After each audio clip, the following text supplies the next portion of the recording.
Hello friends, welcome to భారత వంటలు. భారత వంటలు ఈరోజు special meal maker curry hotel స్టైల్లో, అదే రండి రెస్టారెంట్ స్టైల్లో ఏ విధంగా చేయాలో చూపిస్తాను. ఇలా మీల్ మేకర్ కుర్మాని సింపుల్గా ఈజీగా మీరు కూడా ఇంట్లోనే చేసేసుకోవచ్చు. ఈ వీడియోని ఎక్కడ స్కిప్ చేయకుండా చివరి వరకు చూసారంటే నేను చెప్పిన కొలతల్ని అలాగే టిప్స్ని ఫాలో అవుతూ యాస్టీస్గా చేశారంటే పర్ఫెక్ట్గా మీల్ మేకర్ కర్రీ రెస్టారెంట్ స్టైల్లో లాగానే వస్తుంది. పెళ్ళిళ్ళలో అలాగే దాబాలో రెస్టారెంట్లలో చేసే విధంగా చూపిస్తాను. ఈరోజు మీరు కూడా చేసేసుకొని తినేసేయండి. ఒక్కసారి ఇలా చేసుకొని తిన్నారంటే మాటికి ఇలాగే చేసేసుకొని తింటారు, అంత బాగుంటుంది. పిల్లలైతే మీల్ మేకర్ కర్రీ అంటే ఇష్టపడని పిల్లలు అంటూ ఎవ్వరు ఉండరు. అందుకని ఇలా కాస్త డిఫరెంట్గా చేసేసుకొని తిన్నారంటే సూపర్గా ఉంటుంది.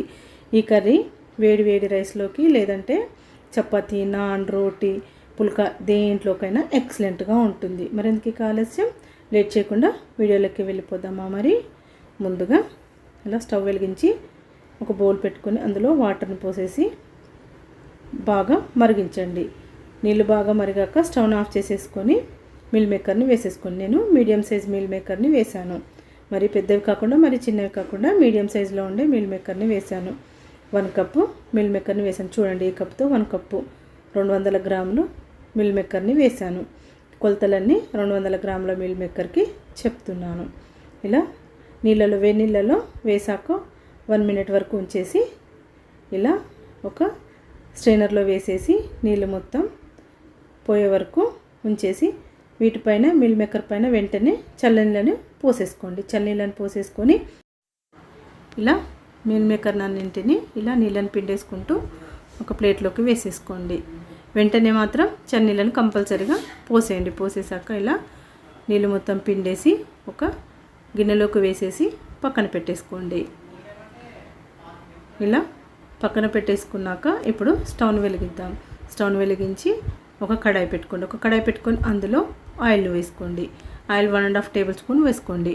ఆయిల్ వేసి ఆయిల్ని బాగా వేడి చేసుకున్నాక అందులో పచ్చిమిర్చిని వేసుకోండి. 4-5 పచ్చిమిర్చిని మధ్యలోకి కట్ చేసి వేసుకోండి. వేసి వీటిని కాస్త ఫ్రై చేసుకోండి. మరీ ఎక్కువగా ఫ్రై చేయాల్సిన అవసరం లేదు, కాస్త ఫ్రై అయితే సరిపోతుంది. ఇవి కాస్త ఫ్రై అయ్యాక ఒక పెద్ద ఉల్లిపాయని సన్నగా పొడుగ్గా ఇలా కట్ చేసుకొని వీటిని కూడా ఇందులో వేసేసి ఫ్రై చేసుకోండి. వీటిని కూడా మరీ ఎక్కువగా ఫ్రై చేయాల్సిన అవసరం లేదు. అలాగే వెల్లుల్లి రెబ్బల్ని ఒక 10 వరకు తీసుకొని తొక్క తీసేసి వేసుకోండి.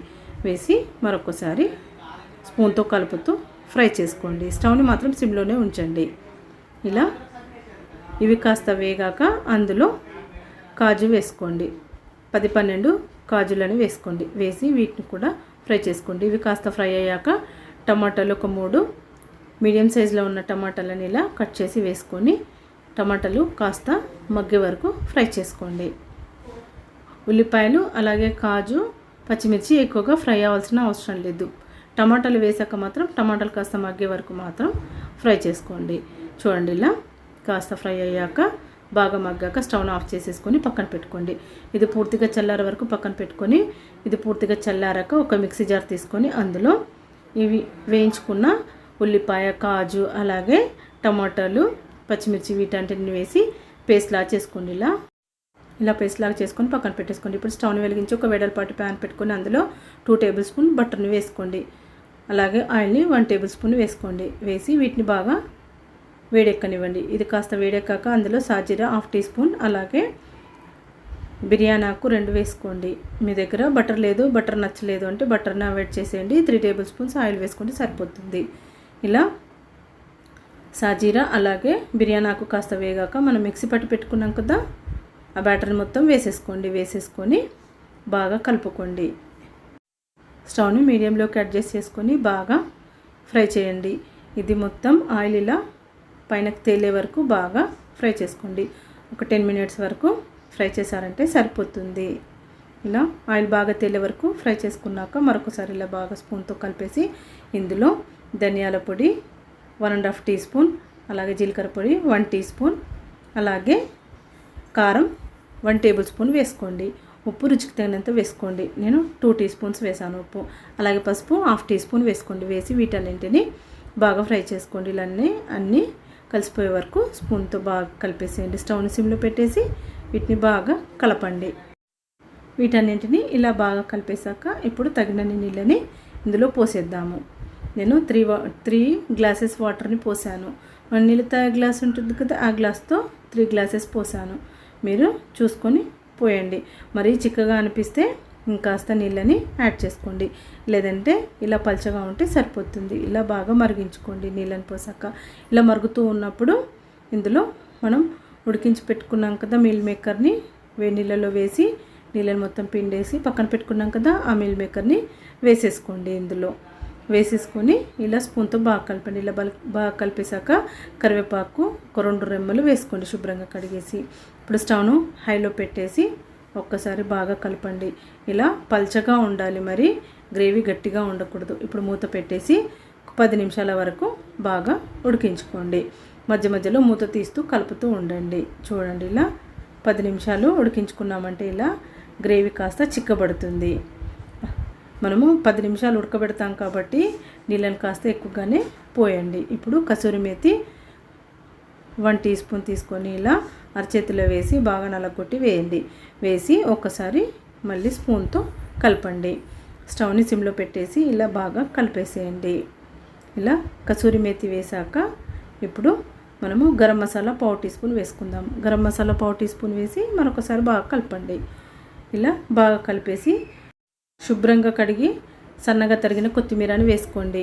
ఇందులో కసూరి మేతి మాత్రం కంపల్సరీగా వేసుకోండి. అప్పుడే రెస్టారెంట్ స్టైల్లో లాగా మీల్ మేకర్ కర్రీ వస్తుంది, లేదంటే టేస్ట్ కాస్త చేంజ్ అవుతుంది. అందుకని కసూరి మేతి మాత్రం మిస్ చేయకండి. ఇలా బాగా కలిపేసి మూత పెట్టేసుకొని ఒక 5 నిమిషాల వరకు స్టవ్ని సిమ్లో పెట్టేసి మగ్గించుకోండి. ఒక 5 నిమిషాల తర్వాత ఒకసారి మూత తీసి చూసి ఇలా బాగా కలిపేసేయండి.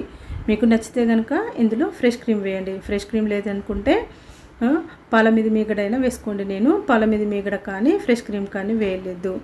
మీకు నచ్చితే కనుక ఇందులో వేసుకోండి, అలా కూడా చాలా బాగుంటుంది. ఇలా మరొక 2 నిమిషాలు మగ్గించుకున్నాక మళ్ళీ ఇలా బాగా కలిపేసి ఇప్పుడు స్టవ్ను ఆఫ్ చేసేసుకొని ఒక సర్వింగ్ బౌల్లోకి సర్వ్ చేసుకున్నామంటే అంతే, restaurant style meal maker curry లేదా మీల్ మేకర్ కుర్మా రెడీ అయిపోయింది. చూసారా ఎంత బాగుందో, ఎంత కలర్ఫుల్గా, ఎంత యమ్మీగా ఉందో. ఇలా కొత్తిమీరను కొద్దిగా సన్నగా తరిగి వేసుకొని వేడి అన్నంలోకి, చపాతీలోకి, రోటీ, నాన్, పుల్కా దేంట్లోకైనా ఎక్సలెంట్గా ఉంటుంది. దేంట్లోకి తిన్నా చాలా అంటే చాలా బాగుంటుంది. 2 ముద్దలు ఎక్కువ తినాల్సిందే, అంత బాగుంటుంది ఈ కర్రీ. నేను చెప్పినట్టుగా మాత్రం చేసి చూడండి. యాజ్ టీజ్గా ఇలా నేను చెప్పినట్టుగా చేసుకున్నారంటే రెస్టారెంట్ స్టైల్లో లాగానే మీల్ మేకర్ కర్రీ మీరు కూడా పర్ఫెక్ట్గా, ఈజీగా, సింపుల్గా చేసేసుకోవచ్చు. రెస్టారెంట్ స్టైల్లో మీల్ మేకర్ కర్రీని ఏ విధంగా చేయాలో చూసేశారు కదా. ఈ వీడియో చూసాక మీకు ఎలా అనిపించిందో మీ ఫీడ్బ్యాక్ని కమెంట్ సెక్షన్లో షేర్ చేయడం మాత్రం మర్చిపోకండి. ఈ వీడియో కనుక మీకు నచ్చినట్టయితే ఒక లైక్ చేయండి. ఈరోజు మీల్ మేకర్ కర్రీని ఏ విధంగా చేయాలో చూసారు కదా. మరొక మంచి వీడియోతో మళ్ళీ కలుద్దాం. Thank you for watching friends.